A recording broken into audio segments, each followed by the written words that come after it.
AITA for refusing to take my girlfriend back after she cheated, just to see if she still had it?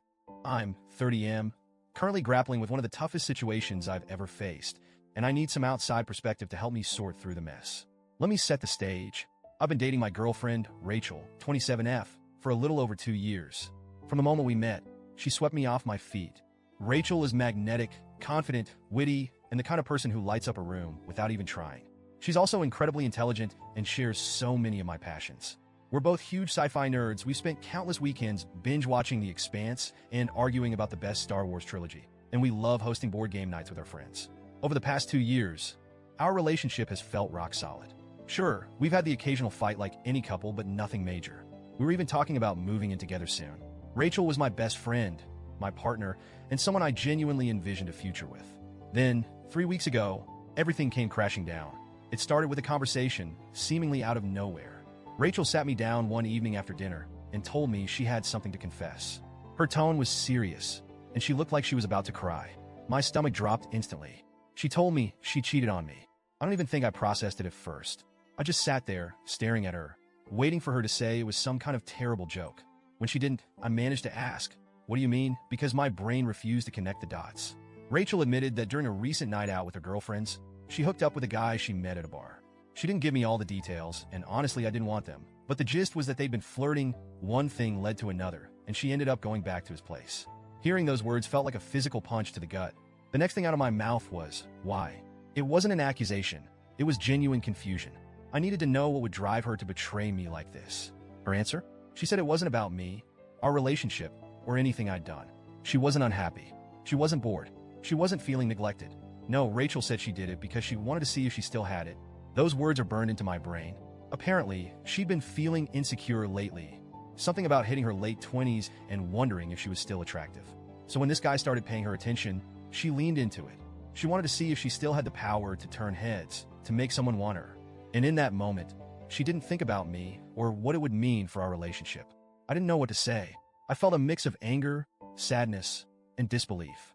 How could someone I trusted so deeply do something so careless, so selfish?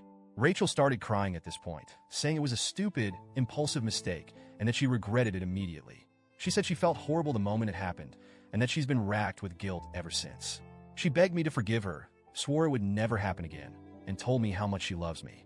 But here's the thing, I don't know if I can get past this. It's not just the cheating itself. Although that's bad enough, it's why she cheated. She wasn't unhappy or struggling in our relationship. She didn't talk to me about her insecurities or try to work through them in a healthy way. Instead, she risked everything we built because she needed an ego boost from some random guy at a bar. It feels like such a shallow, selfish reason to betray someone. I told Rachel I needed time to think. She said she understood and that she'd give me space, but that didn't last long. Over the next few days, she started bombarding me with texts and calls, telling me how sorry she was and begging me to reconsider. She even showed up at my apartment unannounced one night, crying and asking me to take her back. On top of that, some of our mutual friends have started getting involved. Apparently, Rachel told them what happened, and now they're weighing in, most of them on her side. The common refrain is, everyone makes mistakes, and if she's truly sorry, you should give her another chance. They keep telling me how much Rachel loves me and how she's learned her lesson.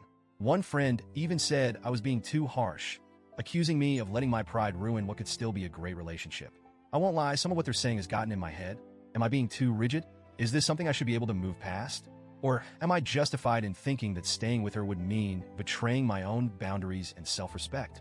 I've been going back and forth in my mind ever since. On one hand, I still love Rachel. I can't just shut off 2 years of love and memories. There's a part of me that wants to believe her when she says it was a one-time mistake, that she's truly sorry and that it won't happen again. But on the other hand, I can't shake the feeling that something is broken now, something that can't be fixed. I trusted Rachel completely, and she shattered that trust. Even if I forgave her, would I ever be able to fully trust her again? Or would I always be wondering if she'd give in to another moment of insecurity down the line? Then there's the matter of my own self-respect. If I take her back, am I setting a precedent that it's okay to treat me this way? Am I showing her and myself that my boundaries don't matter? It's been 3 weeks since her confession, and I still don't have answers. Rachel hasn't let up in her efforts to win me back, and the pressure from our friends isn't helping. I feel like I'm being pulled in a million different directions, and I don't know what to do. So, Reddit, AITA for refusing to take her back? Am I being unreasonable? Or am I right to stand my ground?